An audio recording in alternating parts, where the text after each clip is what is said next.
Hello, I'm the Reverend Naomi King, and I wanted to talk to you today a little bit about this practice of making peace within ourselves.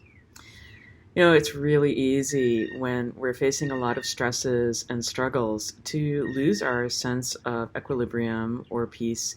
It may not have been, our best developed sense of being to begin with, and then, put us in challenging circumstances, and that tends to go right out the window.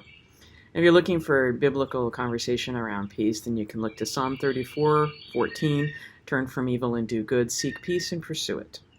And by evil there, I would take that as, turn from inflaming the situation and making things worse for everybody and seeking peace and pursuing it. And then also Isaiah 26:3 says, you will keep in perfect peace those whose minds are steadfast because they trust in you.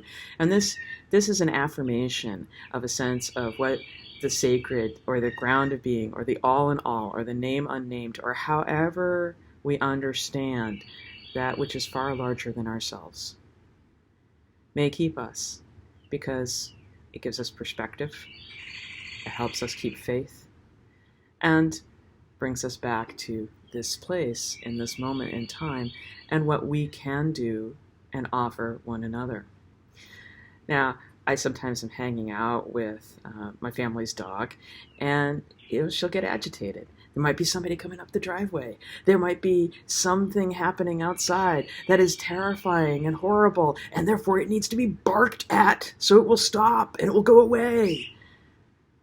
This too happens to me when I get whelmed, and I'm much more likely to be barky, to lose my temper in little ways, to not necessarily be well grounded and centered in the sense of things are achievable, dealable, perhaps not in my understanding, perhaps beyond what I can actually control, almost and certainly going to be that, because this is life we're talking about. It's way bigger than me. But that sense that of frustration, exhaustion, and inflammation of the spirit. You can talk about inflammation of the skin or inflammation of the emotions. The inflammation of the spirit tends to be this hypersensitivity and a sense of being whelmed all the time and not being able to find this state of basic well-being, which many people call peace because we experience it so little. It's that sense of shoulders come down from around the ears, diaphragm opens, breathing is easier, I have mental clarity, my heart is at rest, while still beating, of course, but my heart is not beating 100 beats a minute. My heart might be beating 60 beats a minute or 55. That depends on where our heart is, but it is a nice little reminder of where we actually are. So one way that we can practice returning to that sense of peace is to actually check our pulse. It might not be the usual spiritual practice that you've had, or you can follow your breath and check your pulse. And in these ways, we're coming back to that sense of where we're connected to the all in all, to that ground of being, that we are part of that whole.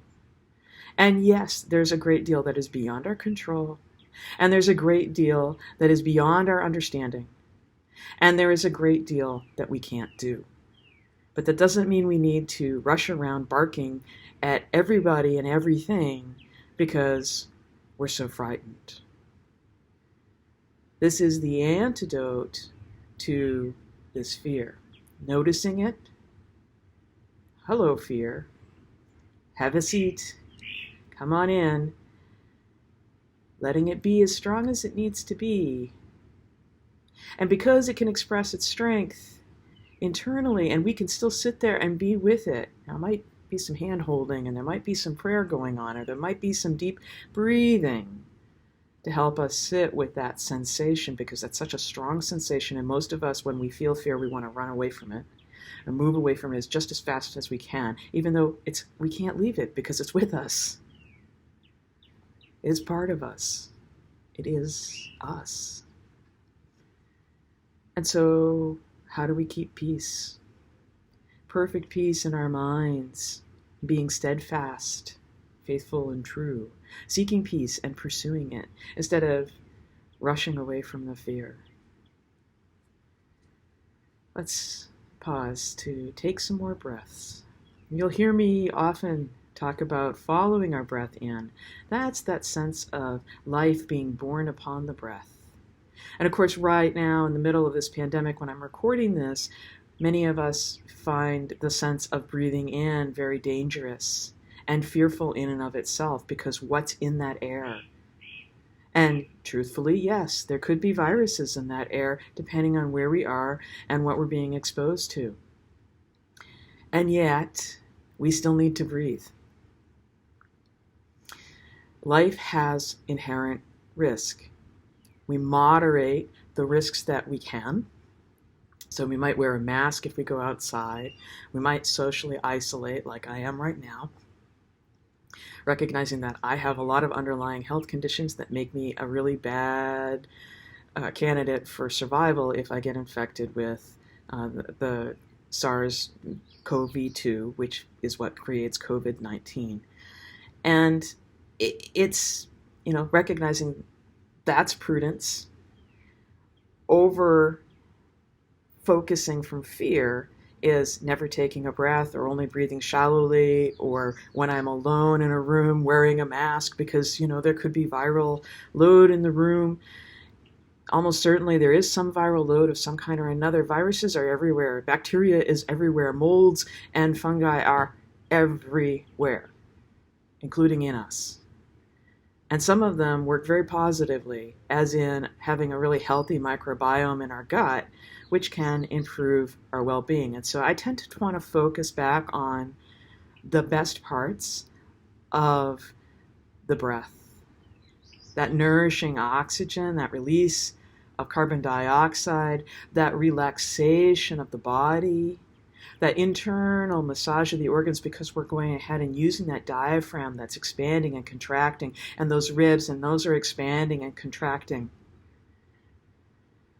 That really also tends to release tension, especially when we slow down, activate the parasympathetic nervous system.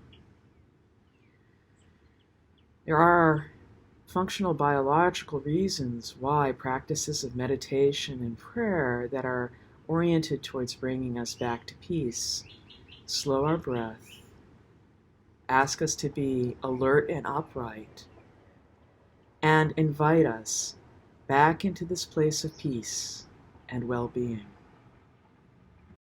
From that deep-seated breath of the peace of well-being, we can nourish those feelings of thanksgiving, of compassion, of love, of well-being, generosity, and kindness.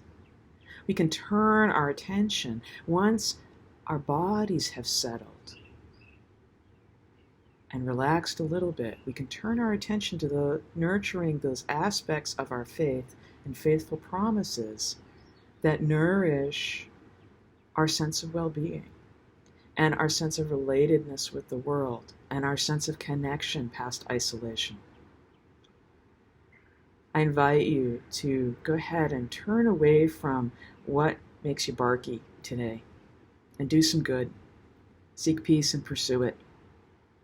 And that to find this sense of full peace in a steadfast mind, trusting and focusing in through this breath and following the slowing pulse to gently and calmly come back to the best of what is and what might be.